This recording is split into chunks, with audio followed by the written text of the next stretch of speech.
And then we're going to go in with the intro.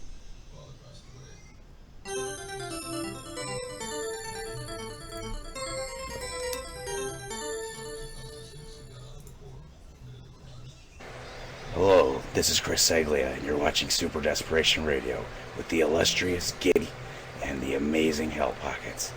Tune in for a good time. We interrupt our program to bring you this important message.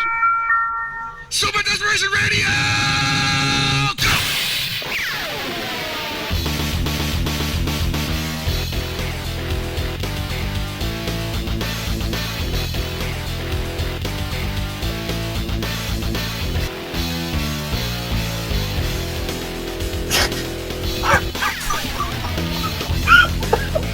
Oh my god. That was great. I honestly missed it because I always mute the stream. What was it? Oh my god. He's gonna he's like right now thinking to himself like, I wish I never even met these guys. Did you just like record him like on your phone or something? No, he like so Gibby got him to basically say some nice things about me and him for the show. And he recorded it? We recorded it, yeah. And I guess we were supposed to use it a while ago. We just never did. And his opinion of us has changed quite dramatically since then. That's amazing. Anyway, welcome to another episode of Super Desperation Radio.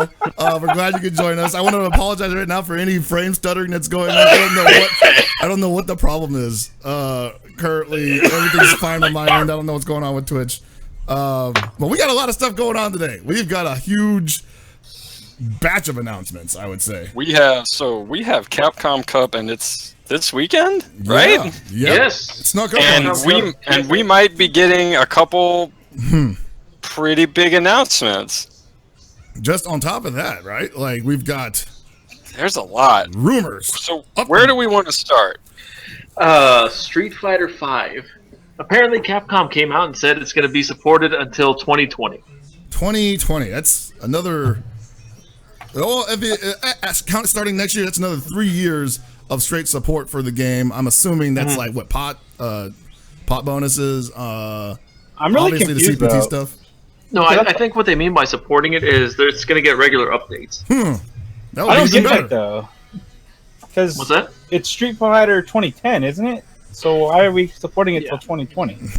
That's when it's. Well, Street Fighter 2010 didn't really do well in the esports land, so they had to give the They axe. had to get rid of that, huh? Oh man, but that's cool. That means you can look forward to this game changing almost every year in terms of rosters, and I mean, I don't know if they're gonna mess with the meta at all. I would kind of hope they do. See, and the thing with that is there are plenty of different rumors swirling around. Some are saying it's going to be the same game, new characters, slightly rebalanced, and then there are other rumors saying that it's going to be completely different next season. It's going to be a whole new game, vastly different in terms of gameplay and everything. So the meta will definitely change. I don't know. We have to wait to see. Hopefully they announce something about Season 2 at Capcom Cup or PSX this year. Yeah. I'm sure any plans of things that they say they're going to do, like updated the game, doesn't necessarily mean they won't change or add system mechanics. So, I mean, look at every other game. What was it? Star Wars: The Old Republic or whatever. They were just like, we're never going free to play, and then like it sucked really bad, and they went free to play in like a year. So I'm not saying that Street Fighter V is going to suck and add a whole bunch of like wacky shit, but I'm just saying like, just because someone says one thing now doesn't mean that they couldn't change it later. Yeah, there's always flexibility. Look at the release dates. I mean, those definitely were pretty liberal. So, I mean, it happens. Burn. I mean, it wasn't supposed to be, but it kind of was. It is more of an example. I'm just happy that they're going to be sticking with one game instead of like giving us these different iterations, hopefully. Well, technically, it's going to be different iterations. Season 1, Season 2, and so on and so forth, because Season 1 of KI is completely different than Season 2. Yeah, that's true. Yeah, you can definitely stuff like that, because this is the new model for fighting games that people need to like come to terms with. That it's gonna be the same game with just updates. So we're gonna have Street Fighter V for this many years, and it's just that means what 4 or 5 seasons of Street Fighter V. Did people have to pay for Season 2 of KI? I believe so. Like a 30, like a premium or anything? Yeah, I Okay. think so. So it pretty much is the same then. Got us again, damn it. Well, I mean, It's weird because we don't know anything, and they've cast doubt on whether that is Akuma, if we're getting Akuma, what it means. So the Street Fighter V, whatever it is that happens at Capcom Cup, is currently shrouded in a bit of mystery, honestly. In fact, if you want to go so far as to say it, Capcom's whole hand at PlayStation Experience has been a bit muddled since late last week when all this shit about Marvel 4 started cropping up. Like, now, here's the thing. I'm going to respond directly to this, and I'm not even joking, but I think this is almost an effort to combat leaks, because we've seen how upset they were over that, you know? And I would say, what's the best way to, like, deal with leaks? Just leak your own stuff. But is it real or is it not real, you know? Oh, just basically muddling the waters so nobody knows. Like, pull Can't the get a real Kafka, reflection anymore. Exactly, because, like, you know, you got a trustworthy source, and then Capcom releases a trailer that totally, you know, might even contradict that source. And then they contradict themselves, like in an interview a week later. And you're like, who the hell do I believe? All right. So, Marvel vs. Capcom 4 is totally real. It's a phone game. But along with that, they're creating 3 others. Capcom vs. SNK for free-to-play MMORPG PC. And it's not a Tatsunoko vs. Capcom 2 only on the Switch. Everybody has Nintendo costumes, and then what everybody really wanted, Hanna-Barbera versus DC made by Capcom. So that's what I want, baby. that was the real fighting game. Oh my god! I don't want it versus DC. How about the? Oh, Hanna-Barbera is just like straight fighting game. How about Hanna-Barbera versus Deke? Ooh, No. All right, I'm in there. Right. No. I was thinking, I don't know, just put like Disney or MGM or something like that. You know, we're good. Yeah, I don't need to see Disney characters in the fighting game. They're kind of weird and gangly. You'd have to take some pretty creative liberties with them to make. Anyway, that's besides the point. The point is just like they're doing a really good job of throwing everybody off the trail, and at the same time, everybody thinks they're on somebody's trail, and the buzz is still at 11 right now. So this is quite possibly, if they meant to do this, one of the greater marketing strategies in the fighting game history. Yeah, they definitely have a lot of buzz going into PlayStation Experience. I'm interested to see how it works out for them, I guess, is when obviously all eyes are going to be on Capcom Cup for Street Fighter V, but I'm trying to remember PlayStation Experience last year. Did it feel like a huge thing? Like when I don't know if it felt like it was as big as E3. PlayStation Experience? Yeah. I would say being there, it was kind of like E3-ish. Like having been to both events in the same year. PSX definitely tried to be that second, expo, just only in the winter time. And I think they'll be able to do more now that they're in Anaheim, because San Francisco is like very limited on space.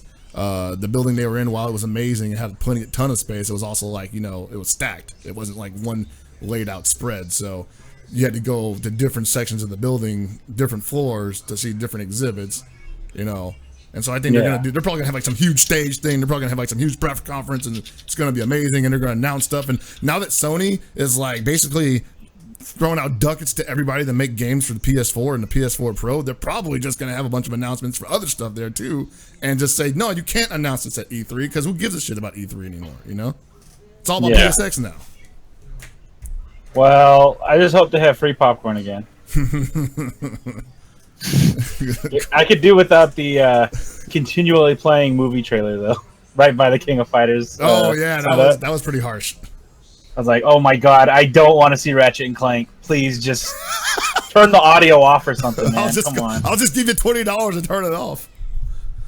But yeah, so the announcements that they do announce are like, that's almost worth the price of admission alone if you want to see it live. There's going to be everybody's going to be on deck for that too. So like me and Gibby are going to try to talk to like Peter, Combo Fiend, and try to get in Hans's ear. We're probably not going to get anywhere, but it'll be nice to at least have some kind of lead on anything before Saturday, which is where I assume the Street Fighter V announcement is going to take place. I think if there is a Marvel announcement, if they're going to do it, it's probably going to be Friday. It's going to be like, hey, everybody get into this hall real quick for a special announcement from Capcom, and you're just going to see like a tidal wave of like bodies just like swimming through the aisles. It's gonna be I would great. think they wouldn't want to do both in one day, but you never know. I don't know. It's wild. Like last week, I wrote all of this Marvel 4 stuff off as whatever. Mm-hmm. But now it's like more people are talking about it. You have this Polygon article that's saying they have their own sources. And regardless of what anybody thinks about Polygon, I can't imagine they would put this out unless they had at least one pretty good confirmation from somebody who actually is important. Yeah. So, because NeoGAF is people can like NeoGAF does come up right a lot, but anybody can post on NeoGAF. So, and Photoshop's a powerful thing. Extremely. We've already seen what certain people can do. Like sometimes it doesn't even take Photoshop. People are just so quick to believe that this game is going to happen that they literally believe that a still image of a Wolverine figure was a preview of Marvel 4 at, was it at E3? When did Elric pull that stunt? Yeah, I think that was E3 or TGS, one or the other. Yeah, one of those. And he's just like, and everybody believed him. He got like 1,000 retweets or something like that. And I actually told my dude, they're gonna like boil you alive. But yeah, people were ready for it. And so, like you said, like I think announcing them both at the same time is a bad idea, especially when you consider like this whole Akuma thing tease might have been a strategic... I want to know what the hell is going on with that. I don't know. I don't know why they would obviously display Akuma's back and then say nobody said anything about Akuma. Like that's one of those like that's one of those lame that's one of those lame trolls, Like I'm just confused at how that happens. Like what that level of miscommunication between different sides of one company. That's literally off the charts. Well, like we've seen them do it before. We've seen them literally throw each other under the bus. Yeah, that's true. So I'm hoping that's not another case in this situation, because if it's something where like they ran the trailer and then Capcom of Japan is just like, oh yeah, we weren't supposed to announce that till like PSX. So what are you talking about, Akuma? And they're just like, did you guys see the trailer? And they're like, what trailer? That's yeah, exactly. You never saw anything. They just wave their hands in front of your face. Yeah, basically. And it's not like they're above doing that. So they like Ono may just say like, I never said anything about Akuma, but I also never not said something about Akuma. I never said it wasn't Akuma. I just said it might not be. Well, there's the thing. Like, what did the trailer show? It just shows a character, who sounds a lot like Akuma. Who looks a lot like Akuma. They showed Ashura energy too. That's like either Evil Ryu or Akuma. Yeah, well, you saw the thing that SRK has up right now that they're saying, well, maybe it's Gotetsu, Akuma, and Goken's master. Oh, man. I mean, who knows? But at this point, that's as good as valid of a guess as anyone has, I assume. They pretty much, they've made that atmosphere that way. I mean, at this point, we can't really bet on anything being true. And what's probably a Jinpachi. So there you go. There you go. Kind of become a Street Fighter player. Let's be honest. Who's really gonna be mad about that? Like, who's gonna be upset about that? Yeah, think about it. Like, Capcom says they have a huge announcement at PSX, and Tekken or Namco says they have a huge announcement at PSX and or Tekken Grand Finals. What if it's all connected somehow? And I can't say that Tekken can make if they want to use the words "huge" and announcement together, it can't be another character. I mean, it could be a number of characters. It could be the list of Season 2 characters. Already? Jeez. I mean, yeah, that's true. They could just do that. That would be that, and that would probably be enough to catch everybody's interest. But at the same time, on Namco's end, like I kind of feel like when they say the words "big" and announcement together, I'm also like, Well, we've seen some character announcements at EVO and at other events. I think we've seen enough character announcements. What else do you have for us? You know, I feel like, and well, we'll just veer off into Tekken really quickly. I feel like that has to be console date. Yeah. At this point. Mm-hmm. Now, I would also love to get another character or two, but I think the big announcement has to be console release. Or something similar in that vein. Yeah, like if it's like, because like you said, if it's another character, it's just going to be, oh, great, another character I don't know when I get to play, you know? Yeah, exactly. Who are you selling this to? But yeah, so I'm excited to see what Capcom's got for us, and I mean, and you know what's funny is that even with them kind of just casting doubt on everything, you know, all these different hints, it's actually working to Capcom's advantage. Exactly. Mm-hmm. We've talked about how Capcom has had pretty bad PR with Street Fighter V, but for as much as it feels like they're sort of walking back certain things, it's also creating an air of mystery, and it's not necessarily straight negative. There's a lot of people like, well, what the fuck could he have meant then? And so I think people are really getting interested in the future of Street Fighter V just going into Capcom Cup. I don't even know if people care, like certain people like myself, I don't know if they care as much about Capcom Cup, the tournament, or it's just like the events surrounding it. Like the announcement, it's just like, yeah, you'd almost want to tune in just for the end of it, just to see what the heck they're talking about, right? Yeah. That's a good hook. So, I mean, hats off to them for finally being able to pull that off. I know they've been like tearing their asses like repeatedly over Street Fighter V. It felt like it almost seemed like they couldn't do anything right. Like they fix one thing and then people start complaining about something else. Somebody else finds out something really bad, or God forbid somebody's God loses in a tournament to somebody that they don't think they should ever lose to, and they're like, "Oh God, you made a crappy game, guys!" Like they just couldn't win. Yeah. So hopefully that this pulls them out of the muck and people can actually start handling this like, I won't say adults, because, you know, we're not paid to be adults here. Not paid to do anything here, so we can do it. You know, we're not paid at all. I know what you're talking about. Exactly. Everybody can react the way they want to, but hopefully, whatever they've got in the pipeline for us, like you said, is, I hope it even overshadows CPT. Well, last year at CPT, didn't they announce this year's CPT? Basically. So, I mean, how much worse can they do? Announcement of an announcement. Hey, congratulations, guys. You've qualified for another year of competition. But they're not the only ones who have some announcements to make. And I'm just going to go right into it because they went right into it. SNK, if anybody was following Twitter last night, I would almost say that they probably didn't expect the reaction that they got. Because the way they dropped that was just like, oh, here we go, guys. They dropped one screenshot, no press release, nothing, and they're just kind of like, oh yeah, guys, by the way, there's going to be an update. Yeah. Let me just throw that out there. Here's a picture of Kill. And then everybody blew up. They're like, so what you're telling us is that this game looks a lot different, and you're not going to mention that? Not at all. Here's the best part. Why mention it? I'm on this thread. I'm on this thread like white on rice. Like I'm in there. Like the moment he drops that, G-Mantle drops it, I'm like just happen to click on his Twitter to see it, and I see people responding to it saying like, "What are you talking about? What's in it? Like what's going on with the patch? Can we get some patch notes?" And I'm like, does nobody else see the picture? Nobody was actually looking at the picture. There's a bunch of responses to it where people were like in real time realizing there's a photo attached to the tweet, and they're like, "Oh my God, it looks great!" They had no idea that 1.10 was going to be a visual update, and that they had proof of it right there. They were busy bitching about, hey, nerf Nakaruru again, you know? That was great.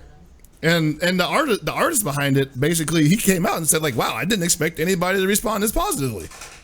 They told me to have something ready to go, and I dropped it, and wow. It's interesting because there was never a mention that this could be a thing that happened. Nope. Not public. They never once did SNK come out and say, hey, along with, you know, balance changes and stuff like that, we might be upgrading the infrastructure of the game. And so it's different. Like, I don't really, I mean, it's great for people who are just like, man, this game could really use a fresh coat of paint, but I don't think anyone was expecting it. So yeah, I mean, obviously people are going to be really excited about that. Yeah, you get the compounding factors of surprise and just overall. I mean, not everybody's pleased, obviously, but I think people are just happy that they're working on it, and it does look better.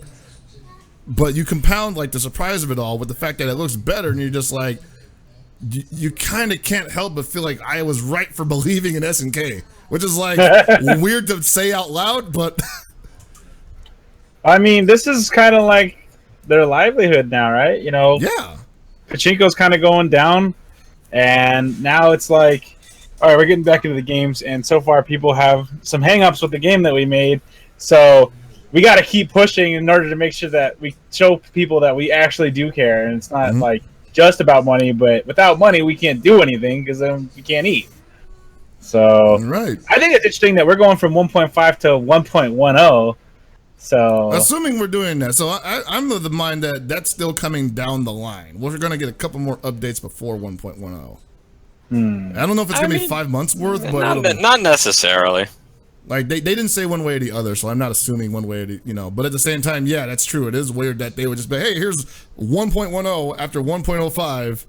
Looks totally different. I'm just wondering, with 1.0, does that usher in a bunch of other changes as well, other than just, you know, some physical, graphical?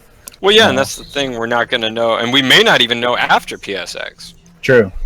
Yeah, they may, because go for it, Chris. I was gonna say they may just be like, you know, we only promised to show you this version of the game. We're not talking about anything like extra characters. We're not talking about downloadable costumes. We're not talking about new stages. We're just talking about a graphical upgrade and possibly balance changes. And they're not even talking about that. Technically, they're not even talking about the visual upgrade. They're not talking about anything. Yeah. So it's going to be interesting because it will depend on if they say anything. If they just present the game and be like, here's 1.10, and then maybe you get, you know, because last year when you guys got to play the early build of the game, they had move lists. Maybe there could be a change list if there are, or they could just present it and be like, hey guys, what do you think? And when you ask them when the game's going to come out, if they say TBA, that could mean a lot of changes. Oh yeah. But if they have a date, you know, maybe people can start to figure things out. You know, if it's like, if the date is in the next 2 months or something, you can be like, well, this is not going to be, I mean, well, maybe it could still be ridiculous. There's a lot of questions and we don't have answers. Nope. And I don't know that we're going to get answers. I think they're going to keep baiting us because they just put out another image from the new build. Yeah. And it's with just like Sylvie. with Sylvie. And I'm just like, they may just be like doing this whole like, this coy, hey guys, come check out the new version of the game. Here's the image. You've been seeing screenshots from us every day, and here's just it's another day at SNK, guys. I'm okay with that. I'm okay with that. I don't need them to talk about it as much as I need them to show it, and that's what they're doing. They're showing it. That's something that is, I won't say it's like, you know, a forgotten art in the current like atmosphere of game development. But it also feels like there's a lot more talking going on than there is actual, you know, any proof of it. And it's not bad. It's just like we also like to see stuff like, you know, physically taking shape. And here we see with SNK doing what, you know, I fanboyed a little bit when the game first came out, when it was first announced even. I said, oh, they can make it look better. You know, Guilty Gear did it. Revelator came out. They updated the visuals incredibly, 100%. Why can't they do it? There was no proof saying that they could or couldn't do it. I just literally just, you know, it was kayfabe. You know, there's a lot of that kind of going around, though. I think that when you're dealing with an era full of a lot of big stuff getting leaked, I think it's kind of like what you said, which is either don't say anything or start just throwing distractions at people so nobody knows what's real anymore. And it's kind of topsy-turvy. Oh, go ahead. No, go for it. It's like kind of topsy-turvy world right now because, like, I love SNK, but SNK is like the last company I would expect to just kind of like touch up an old game like that. And it's not like KOF 14 is old, but like usually when they release stuff, they don't do that. And that's something we've talked about before. Like they only really started doing that with 13. And and that was just balance changes. I would never assume that they would go back to a game that they just released. And no, even though I wanted them to do it, I was never like, this will never happen. We'll wait for like KOF 15 or wait for KOF 14 Regulation A or some shit, Yeah. I'm just like, I'm kind of geeking out right now. Well, it's like we were saying, it just kind of caught everybody off guard. Like you're like, oh, there's a new patch coming out, and everybody, at first when all you see is a tweet with a picture, you're like, oh, okay, so maybe there's more changes coming. Mm-hmm. And then you stare at it for another second, and you're like, this looks different. Like really good, right? And then other people start just throwing the side by sides in, and you're like, whoa. and there's something like really smart about allowing people to make that conclusion for themselves. Because like if they had just said like, hey, we updated the visuals, here you go, they actually might have not gotten that great of a reaction. If you think about it. Say, hey guys, that's true. I really hope is that as a DLC costume, we could have actual PS1 Andy like from Wild Ambition or some shit like that, like throw it in there. Woo! Just clipping through everything. That would be so great if we just had old PlayStation Andy. God, I would love it. I think most people will want to see Andy with a sandwich in his hand or something, man, because Terry's the one with a sandwich in his hand. Yeah, that's why Andy's so skinny, because Terry takes all the hoagies. I want to say that Joe took doesn't he have a whole... Who has the chicken? Who has the bucket of chicken, though? Obviously, Joe, he likes the spicy chicken, Spends all his time in Thailand. It's Terry with the chicken, Andy with a sandwich. And I forgot what Joe had. But still. Terry eats a lot. That's how he turns into Mark of the Wolves Terry. And can't rise and tackle anymore. Even though it looked like he didn't gain a pound. Yeah, for real. It all went to his thighs. Now he has like beefy ass shoulders. Well, yeah. So like I was saying, like if they had just since they didn't say anything, people were allowed to draw their own conclusions. They were allowed to be surprised. They were allowed to be excited, like you could be for a game that you wanted to be improved in that aspect. And it's almost like everybody discovered it and was able to tell everybody, hey man, did you see this? Did you not see this? Like people are crashing their browsers trying to retweet that shit. Now, you think that's what broke Twitter this morning? Probably. Caleb broke the internet. I mean, if you would have told me 10 years ago that SNK was going to release a game, constantly updated, the netcode would probably be the best netcode of its generation. Possibly, by the way. And on top of all that, it's going to make it look better than it did at release. Like, yeah, I would say that would break the internet most likely. Yeah. That's just something that has never happened with them. And so I think everybody's just really happy. And that's what's really the best part about this is the amount of positivity that's come from the scene because of this. Because we were like hitting some pretty dark corners like before this happened. Like people were talking about how do we save the game?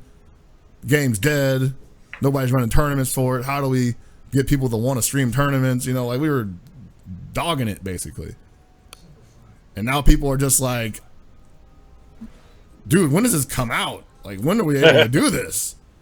Well, and hey, you're speaking about tournaments. What do you think about their support program? Yeah, that's amazing too. Now, like when they announced it, I was like, the one thing that was on my mind was like, are they gonna provide any kind of prizes, cash prizes, item prizes, whatever? Right? They do have verbiage in there that says they're going to, what did it say? Attribute cash prizes or something? Money prizes.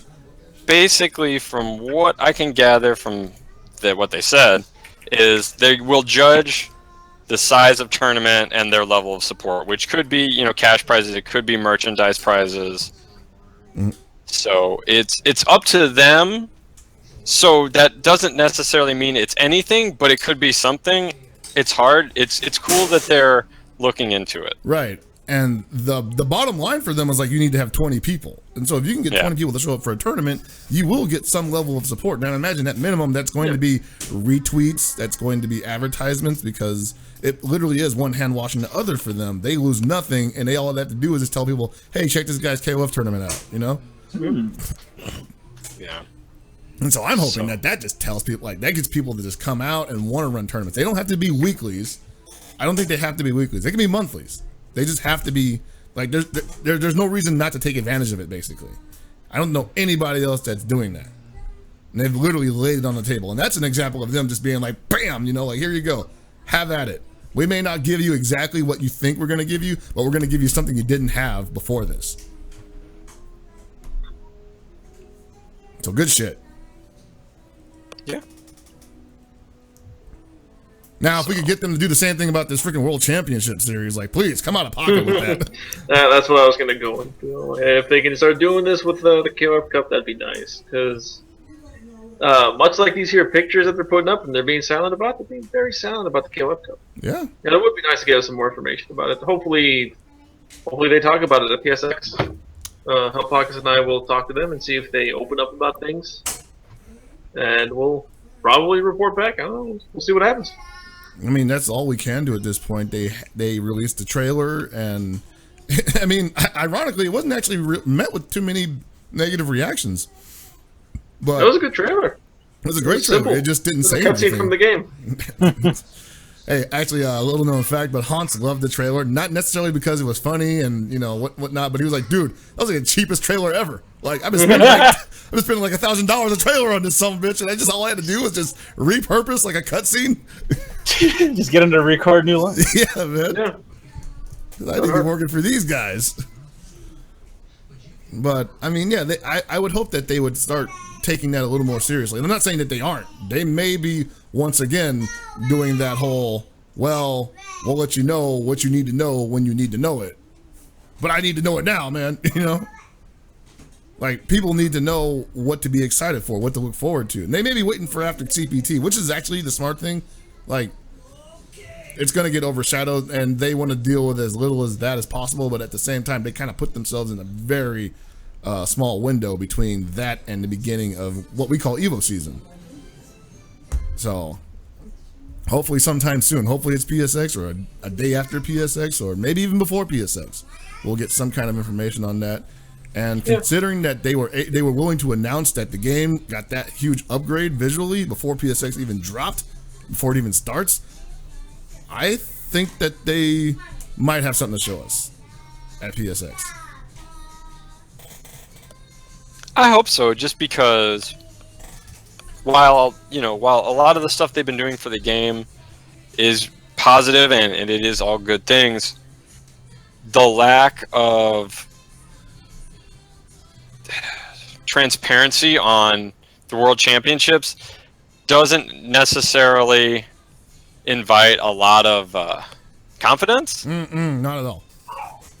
So if you are interested in KOF just because you like KOF, all this stuff is still pretty positive. But for people who are trying, who would be looking at KOF as do I want to pursue KOF as a game I want to take the time to play versus something like MK or Street Fighter or even Tekken, then you start to go, maybe not.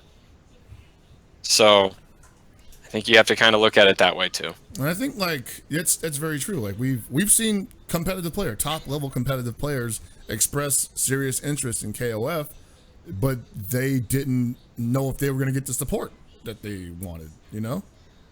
Yeah. They didn't know if they didn't even know if the game was even going to be at Evo.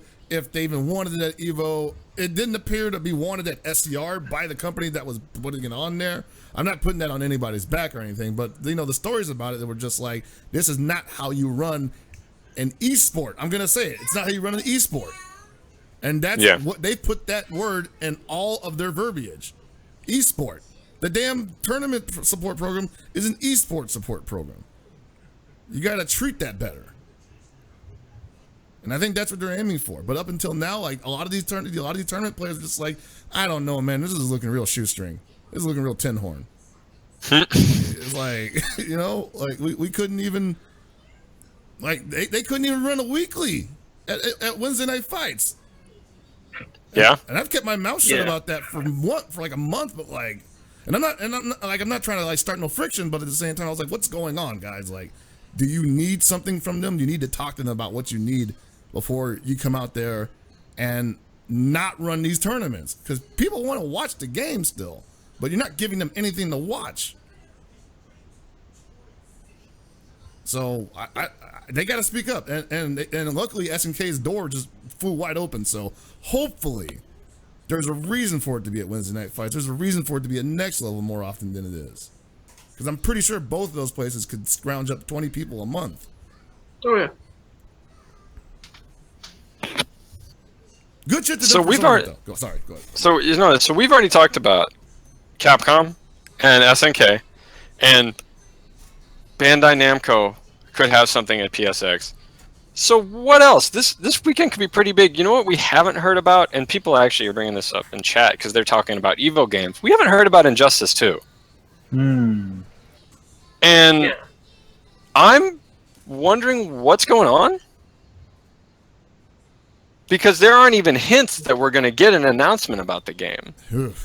Yeah, I was going to ask about that. You know most about the NetherRealm scene out of all of us. Like, historically, do they do a lot of announcements, like, prior to the game coming out? Like, well, normally, I was expecting something by now. Normally, Ed Boon, because he loves to fuck with people on Twitter, he'll start putting out breadcrumbs and playing with people if something's coming. And I was just going through his Twitter to see if there's anything I missed over the holiday weekend. But it doesn't, he's asking about, like, characters in the game and stuff like that, but I'm surprised I haven't heard any rumors swirling about that. Maybe whether it's going to get a date anytime soon or more information after the first, what we saw. So, I don't know. I really don't know. You think it might have something to do with the fact that it won't be just on PS4, and so they're probably like, well, we don't feel like forcing you to have it at PSX? No, you figure Sony would want them at PSX, so people think it's only on PS4. Yeah. Like, it only benefits Sony to have them there. Well, maybe it would. I don't know. I really don't know. Just because that does make it an interesting point. Whether they're looking more to try to do something on their own time. Just because otherwise it does look like their game is only on PlayStation. So I don't know. It's a weird situation because you already got the announcement that MKXL is going to have a $10,000 pot at Kumite in Tennessee, which is nothing to sneeze at, by the way. But they already said Injustice 2 is coming, but that was all we got. They're like, it's coming. All right, bye bye. They were pretty forthcoming with it too when they first announced it, because there was a lot. Yeah, of imagery. when was the last time we got any kind of imagery for it? Like 2 months ago, right? I feel like that would be right. Because it was the trailer with all the different costumes for the characters. Oh right. I think we've only gotten the first trailer. Is it just that one? Jesus. I just remember there was like just that backlash with like the Wonder Woman image and everything, and just. Oh yeah. I don't know if that really affected things much, but I'm sure it didn't help. So I don't know.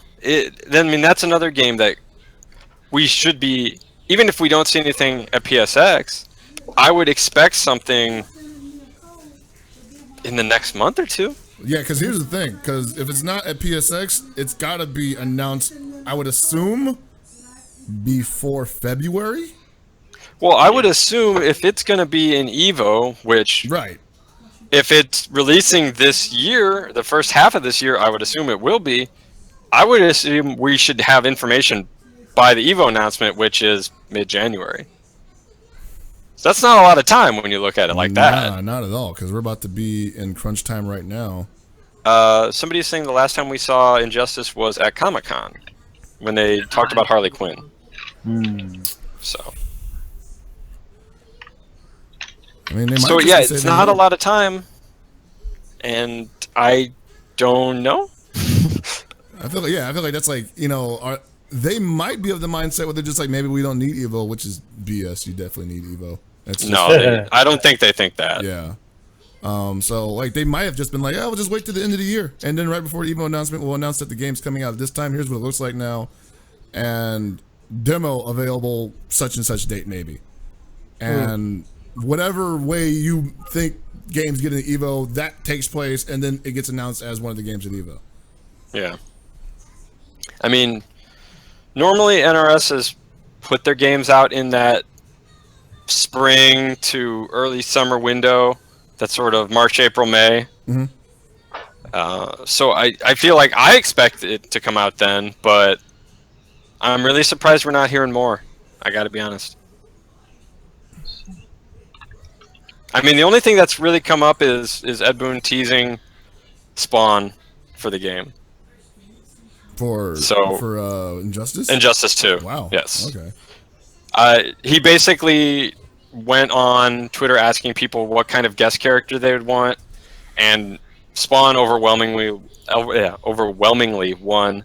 And then he's been like playing around with it on Twitter. So of course he's never committal to anything. So, but the last time he started doing stuff like that, it was a lot of the characters that ended up in MKXL, like Alien and Predator. So we shall see. Okay. Oh yeah, and the Watchmen characters. He asked people if they wanted Watchmen characters in the game. The answer is no. Well, you're wrong. So I understand why people would want him, but no. Respect Alan Moore's wish. Man, fuck Alan Moore. I mean, fuck Alan Moore, but at least don't do it. Going on some rumor that's out from an image that was released by, I guess, NetherRealms, or I don't know what company this is. It says that it's in a picture along with Mass Effect Andromeda, saying that it's coming out quarter 1, 2017, along with Legend of Zelda Breath of the Wild.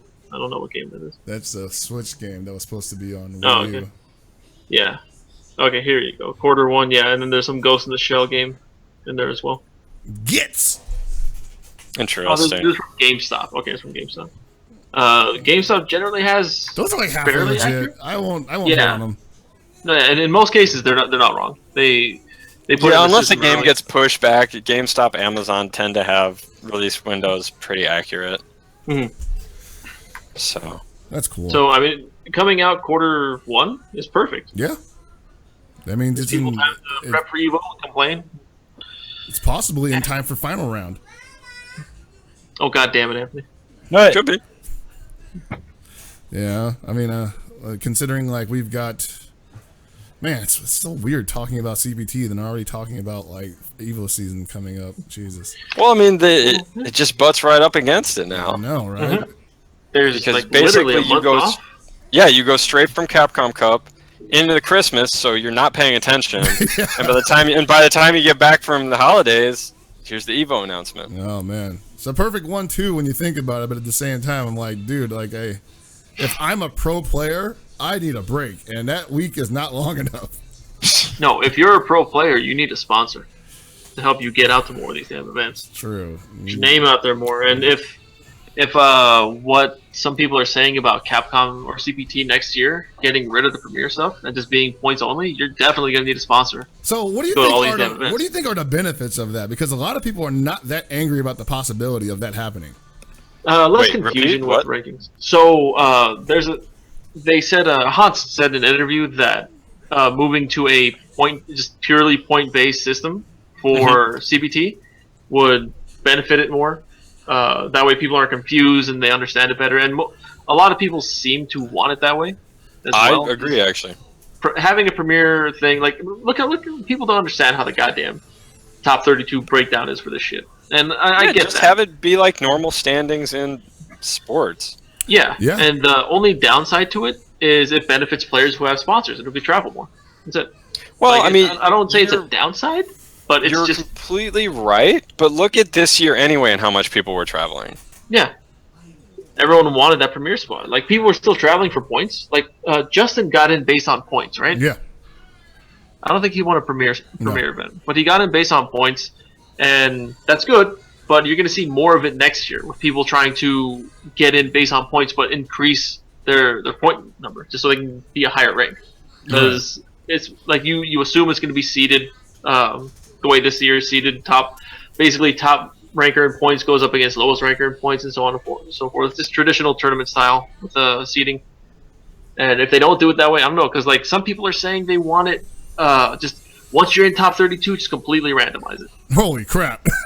Yeah, well, I think what's interesting is people in the chat are saying that they like premier events because it adds a certain extra level of excitement, but and that you'll get less people traveling to all events, like you said, Which is the biggest one.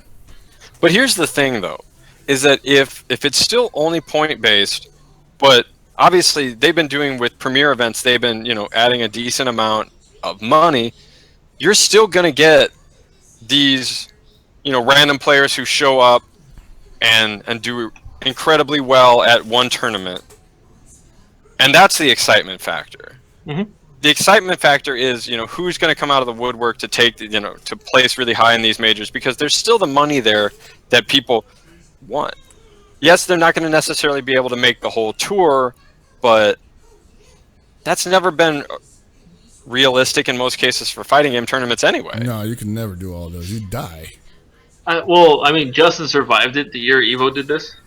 Oh, Yeah, it was just purely on points. He was went it- to almost every tournament. Didn't Wolfcrone do that too? Sure. I don't remember. I think he He went to a lot. He definitely went to a lot that year. I don't know if he went to all of them, but I know Justin went to more. Okay. And like Justin was basically the Iron Man that year. He went like every weekend for the most part. He was at an event. Oh man, but people were worried about the travel, like the overseas competition not being able to come over for events. But at the same time, if you get rid of the premier events, I don't know a lot of ranking events that were taking place overseas. Like the density of it didn't seem as dense as America, at least. Well, here in the States we had what? We had at least like, 3. We had final round, SCR, NCR, and North American qualifiers, right? Canada Was Canada Cup, yeah. CEO? Fine. CEO too. Yeah, I'll just go look this up. You guys continue talking about stuff. I'll look it up. CEO So- too. So those are the premier events. Now, in addition to that, we had all these ranking events. We definitely had more ranking events this year than we had last year, and it wasn't just because of extra ranking events overseas. There were just more tournaments happening here, and that's how Justin got all his points. Was that he was going to all these American tournaments and winning or doing really well, and they were adding up. I think if you take away premier spots, you will see people chase after these points more feverishly, and then you will get the travelers. I think the one thing that they will have to do, and the hard part about this is if they do remove the premier spots, is that balancing the amount of points given, and what you don't want to do is keep that confusion by having all these different tiered events. Like, okay, final round will give more possible points than say this regional tournament versus this local tournament. So you really need to streamline it, where maybe there has to be 2 types of events at most, and then there's a point breakdown for each one, and that's it. Like, that's just it. Don't throw any more curveballs at people, because what you wanted to do with this is make it easy. Right. Should a premier event give out points though? It For does. like a ranking event? I think it does, right? But do Well, you I think that that's- should going forward? Oh. Well, I think that's the thing, is that basically if you want to do that, you turn it into premier events and ranking events, and premier events just give them more points. That's it. Yeah. Okay. Okay, so looking at this list of the premier events, there are 2, 4, 6, 8, 10, 12, 14, 15 premier events total, and North America had 6. So that's a good chunk of premier events just for North America. All the spots, baby. What about the ranking events though? Like, so you say premier events should get more there. points, and I understand, but isn't that kind of also somewhat unfair? I mean, it is a bit smaller, but or do you like how much more would you get from a premier event versus a ranking event? Because if you didn't win, you're technically still getting premier points, you know? Yeah, see, that does become a thing where you end up with a situation where, somebody who gets maybe top 8 at a premier event gets as many points as the person who wins a ranking event, and is that I mean, I'm sure that there's probably some overlap with that right now, to be honest. I haven't really done the points breakdown. But it does seem a little weird. It's like, well, you won, but you get not as many points as this person who didn't. Mm-hmm. But, I mean, you do also have to deal with the fact that, something like a CEO, a final round, is going to have so many more people. So, Yeah. So I think you do have to do something like that, where you basically just go, okay, say that there's like, I have no idea what the scale is here. It's like, say for like a premier event, first place gets like 100 points. For like a ranking event, maybe the most you can get is like 60 or something like that and for so winning it. That actually I can kind of see the logic behind that, because with more people, think about it like the prize pot. The prize pot increases if there's more people there. The point pot should probably increase as well. See, I think you can't. Well, you can only do that to a certain extent. Where, like I said, you don't want to have this whole thing where it's like, oh, just because say final round broke, 600 players. Well, we're going to increase the number of points. No. You don't do that per event. That's a fucking stupid idea because that creates problems. Obviously, you just go. All right, this is your points. This is your points. Run with it. So I mean, you will get events where you have like what's technically a smaller ranking event, but it's actually a ridiculously hard tournament. But that happens. Yeah, it's true. I just think people are gonna feel shortchanged either way, though. That's the thing they need to face. That's the reality they need to face. Is that if they get rid of the premier spots, then there's just going to be people saying like, "How come these points are worth more than ours?" Well, the reality people need to face is this should be hard to get into. Yeah, right. Yeah. We are rapidly... Capcom Cup is, right now it's the top 32. It's supposed to be the best 32 Street Fighter 5 players in the world. Right. Out of, I don't know, well, tens of thousands of players. Well, how many people were at Evo? 5,000 plus? Like, we can assume that it's like at least half, like twice as many as that. Right. You could probably assume, you probably even assume maybe like 3 or 4 times that if you go just completely across the world. So, yeah, it should be hard to get in. It shouldn't be easy. And if this is the very best of the very best, then yeah. And sometimes, some people will have an advantage because they're sponsored or just because they have a lot of money. And, in the case of sponsors, yeah, that happens. Normally people are sponsored because they're good, though. In terms of money, it just happens. Yeah, exactly. Sometimes. You can't level that playing field. Nope. Yeah, you can. It's not on Capcom to deal with that. Like they're like, hey, this is what we're gonna do. How you guys are gonna get there is not our concern. Just try to get there.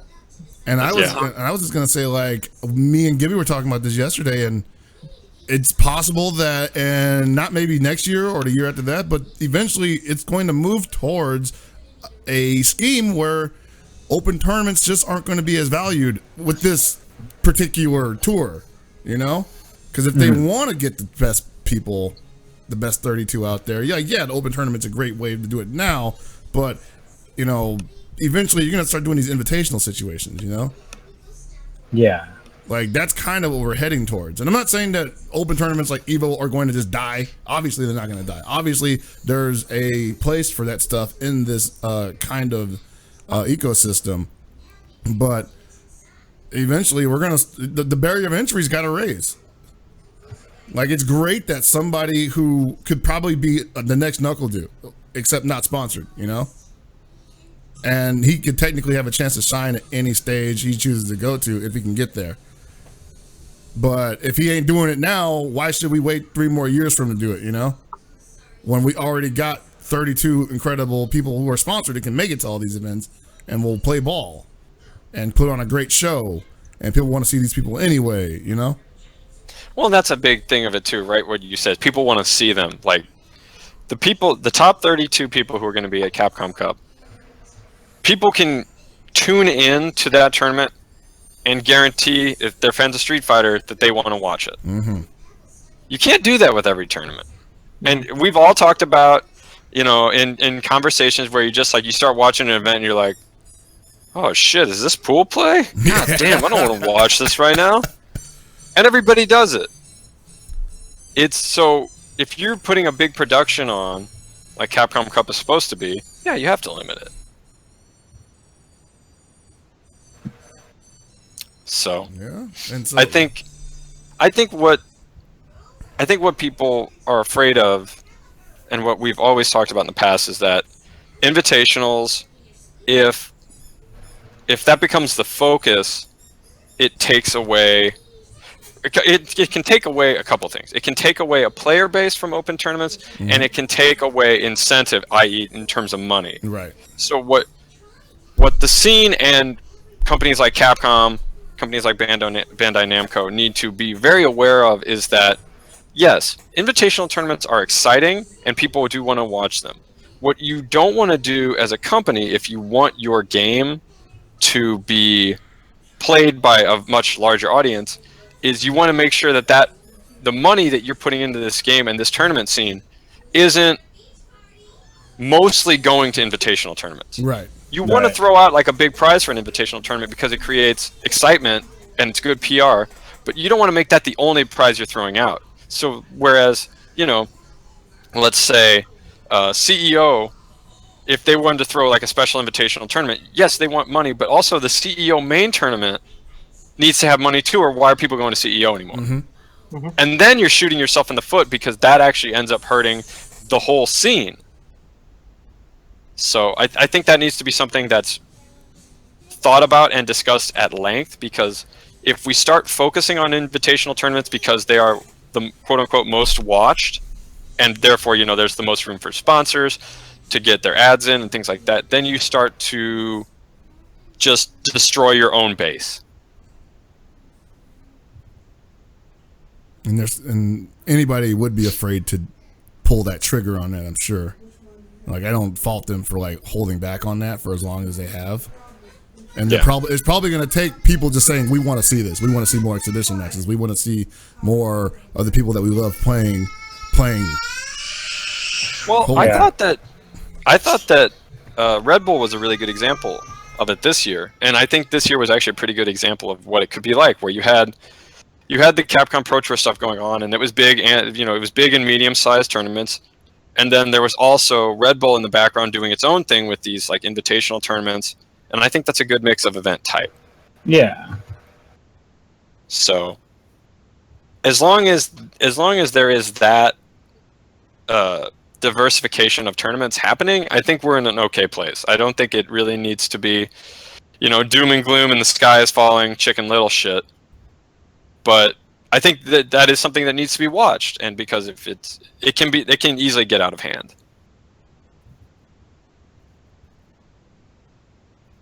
So, well, we lost Chris. Yeah, he vanished. But yeah. I don't know. I do think things are going to change in the next couple of years.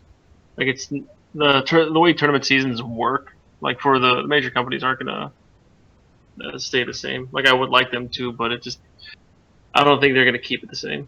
But invitationals, I think, shouldn't be the main thing. Like, some events here in the invitationals, that's fine. But making your main event, like your big event in invitationals, is going to be kind of shitty. Well, Valve does it with Dota. Yeah, where but they only invite like X amount of people. Right? Yeah, they invite X amount of people. The rest have to play for spots. I get that. That's cool, but it's going to be much more difficult doing it with this game, or with fighting games, I should say. And the other option is to do it like Tekken and say, screw it. You need to win. I agree. It'll be harder, if only because with team games, you end up obviously with just less teams because it's more players per team. Mm-hmm. So, you're going to find basically less organized, fully organized teams than of like last chance quals. So you're not going to be, you're not going to be running, a 13-hour day trying to run last chance quals for Tekken 7. Yeah. Jesus. Whereas, you probably have, I don't know about how much Dota, how many teams they get. So it's hard to say. Pretty good. I mean, it really depends on which level we're talking about, because I think they invite like 8 teams, and then they have regional qualifiers for like 2 additional teams from each region. That can be a multitude of several people that get to play. So realistically, you get a lot of different teams, but I don't think it pays out till top 16. That's So, if you I didn't don't- have the qual stage. I don't know. I think, like you said, Gibby, I think we are going. We're going to be moving more towards. I would say we're going to be moving more toward a structured league type format in the next few years, and I think we are going to be moving more toward invitational tournaments because, if only because it's a lot cleaner in terms of for the people running the events and on the back end, they are tired of working 14, 15-hour days for this shit. And I don't know if we're going to be seeing majors the same way in 3 years at all. And 3 years might be a much. It might happen a lot sooner than that. Yeah, it could. I mean, how many games we have out now, and how many leagues are forming around each of those games? I can see it, but like, right now, I personally like the way Tekken did it the best. If you win, like, it's harder to get in, but it's easier. Other than the whole last chance qualifier rule they had, I liked it as a spectator. But as an organizational thing, it's horrible. They should not have done that. Never do that again. I think make it easy. I think the hard thing with the thing about Tekken that I thought was great, but it was also problems, was that in granting a spot via win, that's awesome. Like you said, it's simple. You're only in if you win. Mm-hmm. The downside is for players who are trying to make this a living, well, that screws them. You win the first one, you don't get to play basically for the rest of the season. Because you could lose your spot, right? Well, see, the thing about it is if you wanna try to eliminate the last chance qual headache, then you're like, well, okay, if you win, you can't play anymore. Well, and that screws the player out. Yeah. So I don't know how you balance that in an environment where players, in most cases, I would say 90% of cases, are not salaried. Like, they don't exist just getting paid. They get paid by winning events. Yeah, that's true. So if winning an event, while puts you in the finals, but also disqualifies you from every event up till that, you're pretty much trying to lose. Mm-hmm. Now I'm getting second every time, baby. Like, and I know Anakin would be somebody, like you would have to look at that. Like Anakin would be like, why would I want to win every time? Mm-hmm. That's bad for me. Shit. So. Yeah, that's really tough because people want to get this esports, and we obviously love the support for the companies. But yeah, it's just the infrastructure of the way games work versus what we have now is obviously a lot more difficult to get more people in. Obviously, other games like Dota, Overwatch, CS:GO, League of Legends. Not only are they team games, you play them online. It's meant with online in a thought. Yeah. But with fighting games, one-on-one plus local online, sure, it should be good. It's definitely something that needed to have happened like 10 years ago, but still not there because the precision aspect and everything like that. It updates a lot faster than these other games. So, it's weird going forward. We're gonna have to have the game buffering eight frames of input for you when you push a button. Hey, 6.5 frames, I think it is now. No, I'm talking about Fantasy Strike. Oh, You push a button, it'll we on now, it'll right? input, Okay. it'll input the button for 8 frames. So You know what? They I set just up the think perfect moment for that. I think that really what we're going to be. I mean, we're already in it. We're in the growing pains of all this. Yeah. This more organized, basically where it becomes a real job type deal for not only just players but TOs, production. So I think we are seeing how hard it actually is when you don't have basically a league, like a league structure, like a sports league has, where how you have teams and people are signed to contracts. Mm-hmm. When you don't have this, how hard it is to make everything work and work well. Yeah, well, even let's look at this also from my perspective. So I am like a total wannabe TO. Like I actually would like to throw my own event at one point.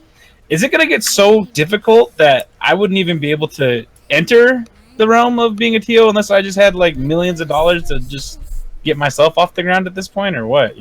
Yeah, you gotta have sponsors, man. Like that is the atmosphere that we live in right now, and you can. Still I do get local. that. You can do local stuff. That's fine, but I think in order to get to like that CEO level, yeah, you're gonna need people backing you, and that was true even back then, though. Let's say I wanted to run my own CEO, my own combo breaker, my own NCR at this point. Like with the way everything's changing, is that just going to be a dream at this point? You know, would a small person, untested like myself, actually be able to get the support I would need, or the people to be able to come out, you know, to do these kind of things? Well, you can always inherit it from Jabali if he ever quit, you know. Not even just that. If I wanted to run my own on the West Coast, you know, West Coast. Take over NCR, please. Wow, the man who introduced our show, you're just slapping him in the face like that? Jesus. I think it really is going to depend. And what I mean by that is that I don't think there is a definitive yes or no. I think that people who come into it not only ready to work, but with some money. I mean, you don't necessarily have to be rich, but you have to basically make it worth players' time, which involves a good venue. Yeah. And being able to line up both sponsors and support from game companies. So it very well could just be like any other business where it depends not only on you, but on your resources and, sadly, who you know. Mm-hmm. In this case, I think it's more who you know than anything else. Yeah. And that's really sad because, I mean, obviously I probably got a leg up a bit more than other people, but, you know, what about regular Joe Schmo who really wants to get into it, you know? Well, I think in regular Joe Schmo's case, you're gonna have to basically be, if you're somebody who's unknown and maybe you just have a decent amount of money you want to throw an event, I think you're forced to start small. Whether it's like maybe even just starting with locals, or maybe even just starting with like a smaller regional tournament to where you start to build a name. Mm-hmm. And once you've built a name, then, you know, you start to get noticed by other people. Maybe not only do you run your own event, you have good rapport with players, you start going to other events to meet TOs, basically networking like every other damn business. And we see that all the time with like TOs going to each other's tournaments and sometimes writing reviews of them, you know, which is not generally, you know, encouraged, but it happens. Yeah. I don't know. Should someone like me try to get in touch with like another TO and just try and, you know, help them out, you learn more about it, you know? You know, would the entry level person try to like intern essentially? Yeah, you're an apprenticeship, like TO apprenticeship. Yeah. I mean, it could be something like that, to be honest. Well, I mean, you got to look at it this way. Rick runs Combo Breaker was basically Keith's second in command for years. Yeah. He basically was apprenticed. Mm-hmm. Unofficially, but so yeah, to an extent, yeah, maybe you do.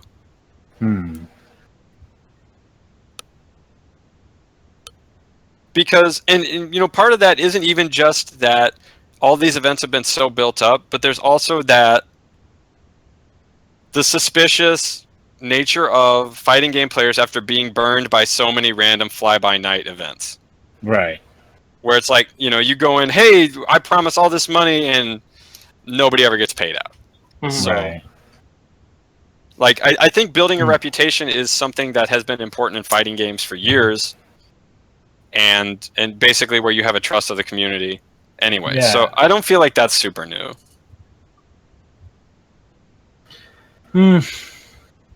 Just an interesting thought because I wonder how corporate they'll all get it eventually, you know, coming forward. Well, it'll be great. Put on a suit and tie, show up to a tournament, sign some checks, and go home. Sign some checks, you say, right? Can I sign the checks to myself? That's what you're supposed to do. I don't mean you sign checks for anybody else. You don't get rich by paying people. Oh, God. Yeah, so funny. So the landscape is definitely evolving, and it's going to continue to evolve. I don't feel like we are. I don't feel like in the next, you know, year we're all of a sudden going to wake up and it's like, hey, we figured everything out. I don't see that happening. Yeah. Well, we got a lot of time. So. I think we've actually ran through all the topics we had. Nice. Which means we can actually run the question and answer segment that Gibby wants to do. Hey, all right. Hey. Do you have any that you want me to look at first, or? Let's go through them in order. Where is this first one here? Reiki has is this a two-part question, or is it just... Oh, there's one from before him from this guy named City Hunter. Is it? Or before him. Yeah, there's a couple people up here. Oh no, Reiki's this was 3 hours ago. Oh, really? This thing's out of order then. Oh, that's not good. Unless it's like way ahead of that. Did he post it to SDRcast? Yes. Weird, I don't see it. I see his first one before City Hunter and then one after. Oh, okay, it's all the way down he's there. got got multiple questions. Okay. Well, I'm gonna do my best to get through this one. All right, this one comes to a friend of the show, Reiki. Hashtag Street Fighter V is said to get support till 2020. That's unprecedented for a fighting game. Is this the standard? Is there a room for innovation? I mean, it's the standard now, I guess, for Capcom. So He also adds, clarifying, how will that affect the game design or future game design for Capcom studios, or Capcom or studios that try this? What about competition? So, in my mind, I think that this actually presents a really good opportunity for Capcom if they choose to use it in terms of being able to really define not only Street Fighter, but how a game can change over time. Basically, like, if they want to, Street Fighter V Season 1 to Season 3 to Season 4 can be completely different games. Mhm. They really do have that freedom to take chances, and to the point where you can look at Street Fighter V the first year versus Street Fighter V the fourth year, and it can be like the jump between, you know, Street Fighter 2 to 3 to 4 to 5.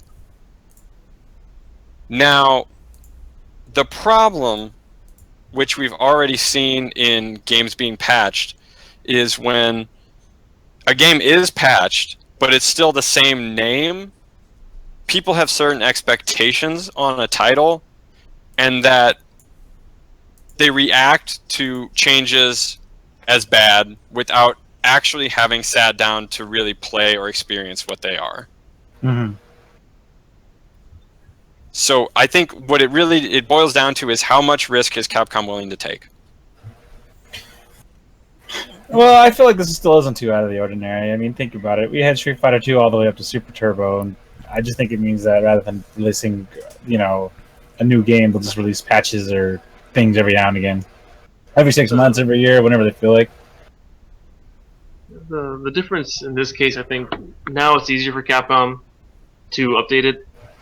Season 1, there was very little support outside of let's throw in some DLC characters, fix minor bugs here and there. They said themselves are not going to do any balance changes until Season 2. If they continue doing that, I don't know if it's better for them to continue doing it this way or release balance updates how, say, SNK is right now with KO14 and release them like periodically, like, or if like, hey, you know, this is kind of screwed up, let's fix it.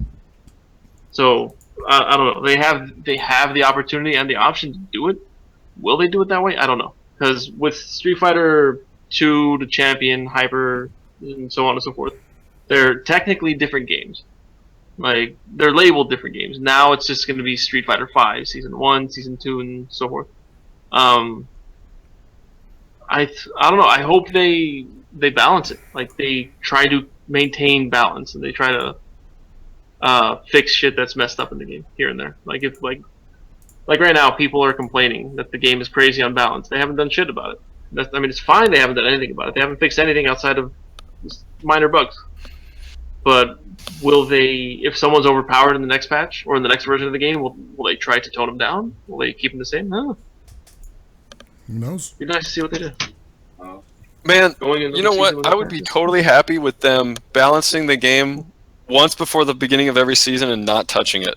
Yeah. See, Because then it's one or like the any other. other competition. Hey, sometimes your team is the best. Yeah. Sometimes the Cubs win the World Series, and every other 100 years they lose. Yeah. Yeah.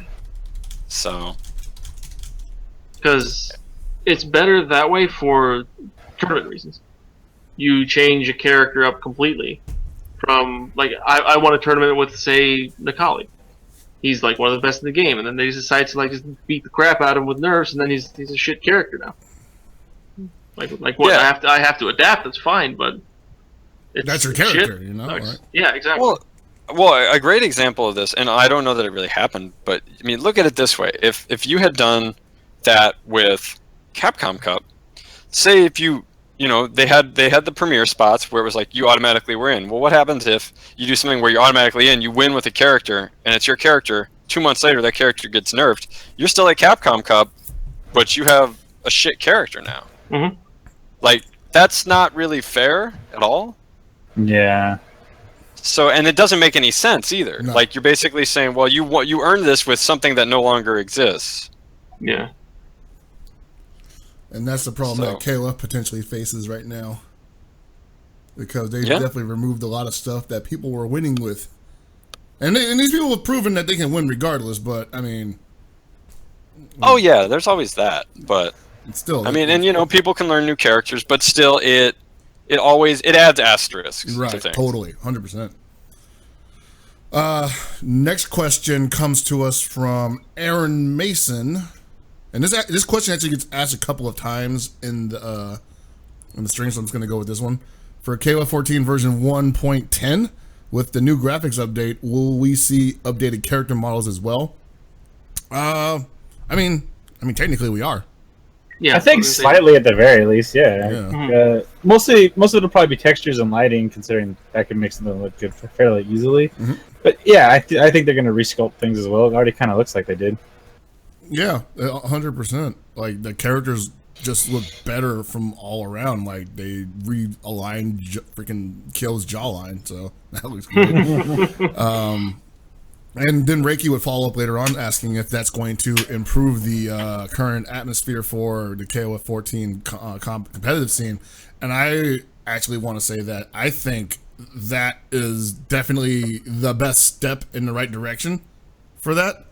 I think that kind of just letting it sit and hoping people will just come around to it like they pretty much did 13 that's crazy. Because 13 people were already interested in that game, and they liked it. There was nothing really wrong with it. Well, I won't say people liked it. There were definitely detractors, but it was a lot easier for people to say, I'm going to give it a shot because it looks pretty, and it looks fun, it's fast, and it's hype, you know? This game is fast, looks kind of fun, it's kind of hype, but did not look very nice.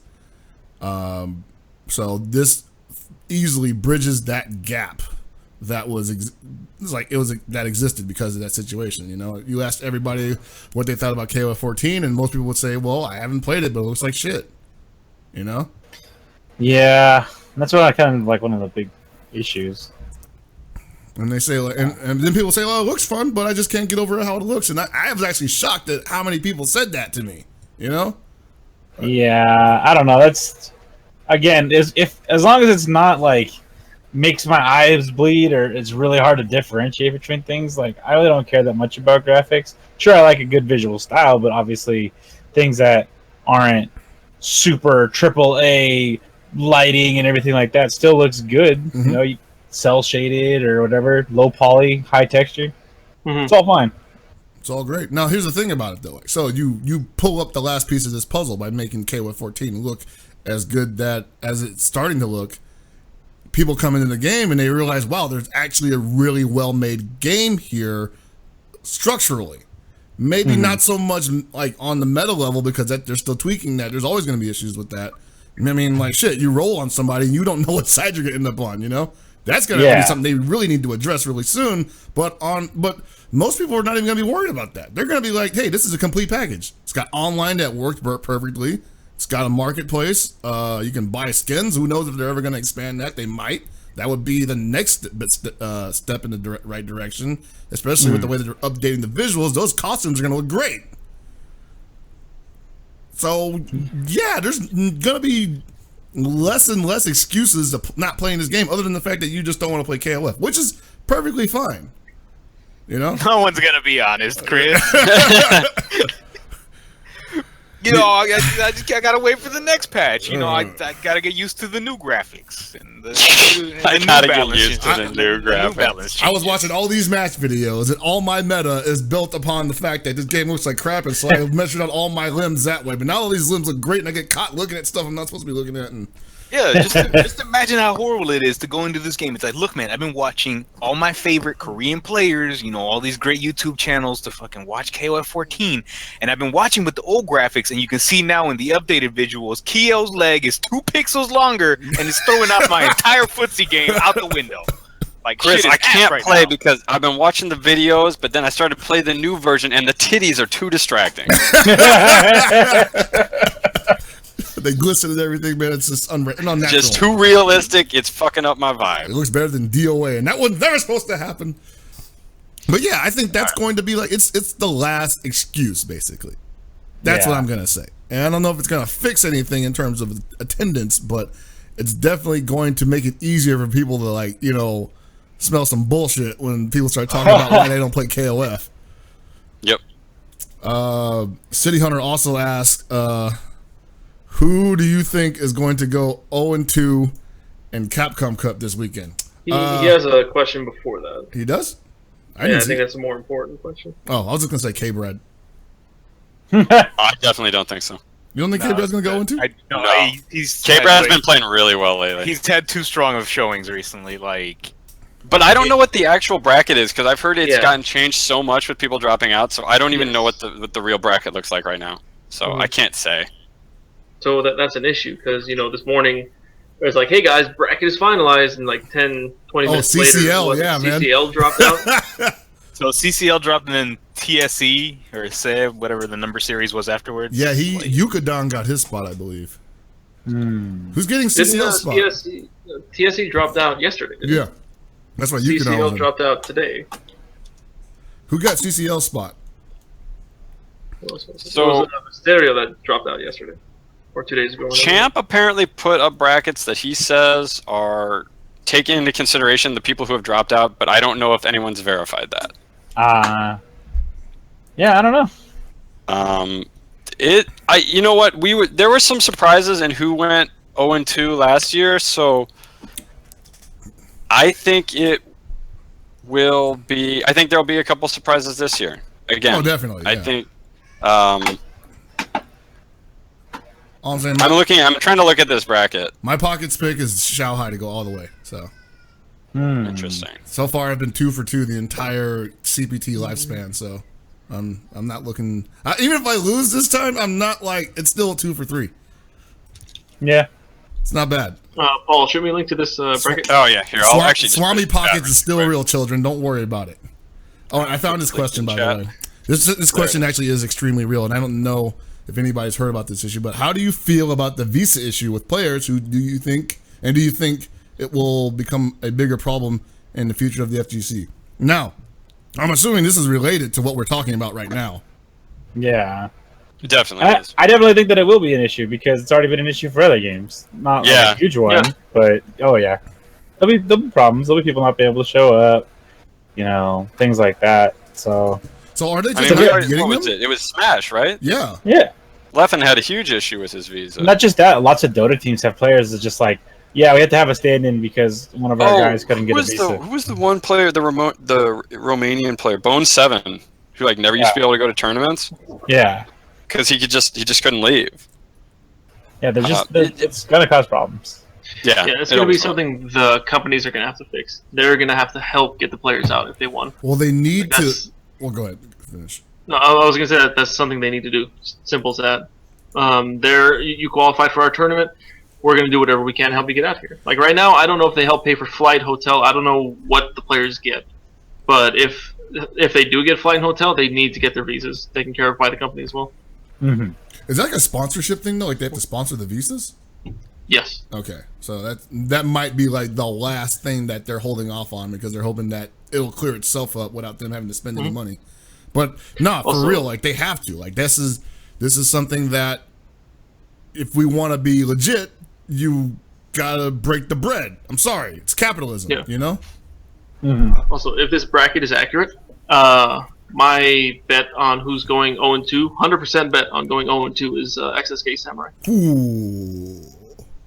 Interesting. Like I know some played people that'll take that bet. Knuckle do first round, and then he would have to play loser of Cien and Christie.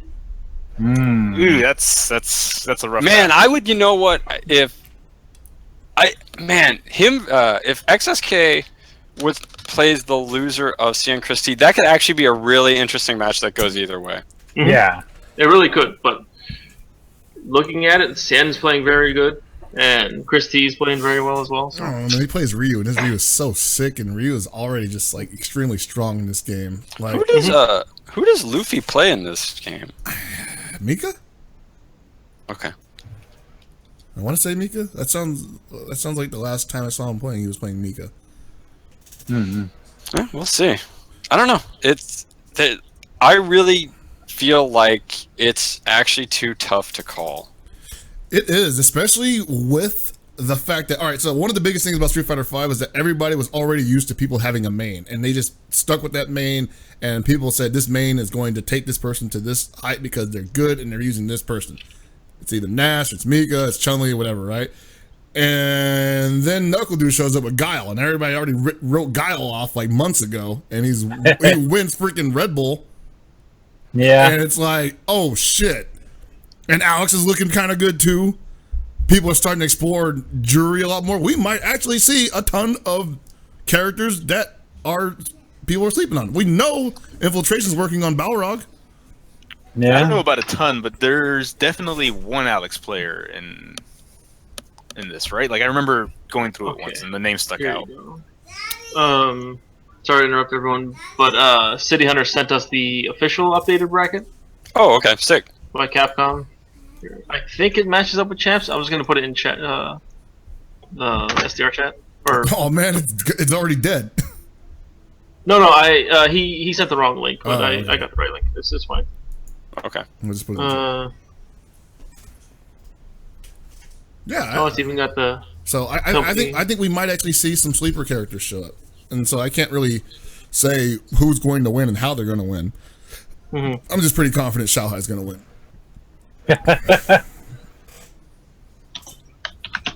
Oh, we got one for Gibby directly from Wokevember the Hound, friend of the show. Got a God damn it. SDR Cat, is Manchess getting into PlayStation Experience for free to present God of War 4, aka Dad of War? So I'm getting in for Dad of War, and so I'm moonlighting, kind of, sort of. This is kind of a sticky situation I got myself in. Sony might be mad at me, I'm not sure, but I'm moonlighting. I'm doing that for Dad of War 4, and I'm helping promote Mark of the Wolves at PSX for SNK. So if you're gonna be there, come by. Play me Mark of the Wolves, love the game, and please love the game because I'm not very good at it anymore, and I need people to help me get good at it. So please, yeah, I played Knock the other night. He steamrolled me, that piece of shit. Oh man, that's bad. I shouldn't be losing. I might be able to beat you now. Shit. Nah, let's not. We'll find out. I mean, you can play me. And if you beat me, I'll wear that same trash bag you wore. All right, we're on, baby. Disgusting trash bag. And it's not because of the third Sierra Nevada Celebration Fresh Hop IPA, which you can get from Lucky Stores here in San Francisco. Hire me, seriously. I still trip out every time that fucking Lucky still exists up there. Like, it's in Missouri now. It's weird. We're spreading, man. Well, it's also Save Mart and S-Mart? one other store. No, it's Save Mart. Shop That's what they have in the Central Shop Valley. Smart. But it's the exact same store. And they have like one more too that I think is pretty common that they have. Kind of like how Safeway and Vons is like the same thing. Yeah. But yeah. So this weekend at PSX, Capcom Cup, Hellpockets and I will be there for sure. Alex, you gonna be there? I'm thinking about it. I think Brandon's going, and I think this might be the only time we might actually get these steaks. All right. Speaking of steaks, after the call, we'll talk. Mhm.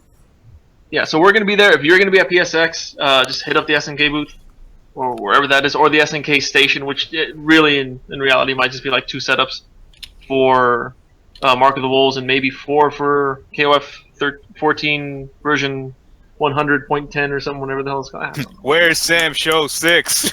Oh, we got to can talk ask them about about that that. shit. Yeah, it's coming out, right? You get a free theme because we retweeted it 300 times. So go 200 on. times. 200. Well, we went over 200. We got like 350. We got tree fitty. About tree fitting? Tree fitty. So go on PS4, download Samurai Showdown 6. I don't care if you don't like it, get it anyway. This is the only way. No, seriously, get it. Yeah, get it. It's a fine game. It's just not If Sam it's so reasonably Thor. priced, I would say get it. The more support you show for a company, the more inclined they are to release shit. Hopefully, they don't just release old shit and start releasing new shit. That'd be nice. Well, Darkstalkers we're are talking not about dead. SNK here, though, man. Like, don't release that shit. That's why I'm saying hopefully. Like, And just for the people that don't know, 6 is unique in that it's not its own kind of standalone game. Like, you might have played 3, you might have played 4, and you might remember, like, oh, there was the fucking slash and bust system, there was auto combos in 4, 5 had enlightenment, and that was the whole fucking thing on its own. 6 is basically, for lack of a better comparison, it's a CVS2 type game where you can choose a groove, and it's like, oh, I want to play Sam Show 2 style Haomaru, and I just want to have one super that does a shit ton of big hits. Or you can pick like, oh, I'm going to play Yoshitora and I'm going to have the power of auto combos and shit like that. So it's kind of like a mix and match play styles and characters. And I think it's everyone that's ever been in a Sam Show game. yes, everyone. Really? The return of Get On. So it's Yeah. anniversary edition, eh? All right. Yeah, so it's definitely a neat game. It's got Andrew, who's like their sickest fucking character ever. Yeah, dude, Andrew Jackson. It's like we put in an American character with a musket that's got a bayonet on it, and he has a fucking spider sting. Like, that's the coolest shit ever. Like, if you don't like spider sting as an uppercut, you can get the fuck out of my country. Isn't his theme song like "Hell to the Chief" or something? I can't remember what it was. I just remember he shoots a fucking eagle at you out of his gun. America. Yeah, indeed. It has all the characters, even from 64. Get the fuck out of this Listen. country, Tony. Anyway. Nobody All right, even do we have remembers anything 64. else? I want to say, Yes, I have something. go for it. Okay. Recently on Game Goons, I did a first to 5 with Hell Pockets. It's essentially going to be the first start on my journey to trying to become adequate. It's going to be uploaded onto our channel. Did our YouTube link go through? Because I tried to access it one time. No, it's Game Goons. That's YouTube.com/GameGoonsTV. Yeah, I tried to type that in one time and it wasn't giving it to me. But I mean, gotta type whatever. it We'll harder, look into man. that. But yeah, this is essentially going to be like, I'm going to do another first to 5 with Hell Pockets sometime down the road, and with a bunch of other people, and maybe even some of the viewers here. People that just want to play it, and really just try and see where I can gauge improvement and have people. Like this time we had Metaphysics and Gibby kind of break down my match and commentate it while it was happening. And then at the end we kind of got together, talked about what I was thinking, what they saw, what Hell Pockets was thinking. Overall, I think it was a pretty positive experience. So yeah, go ahead and check that out. There'll be more of that stuff on Game Goons on Twitch as well. So yeah, look out for more content. All right. Any last thoughts from anybody else? What did I miss?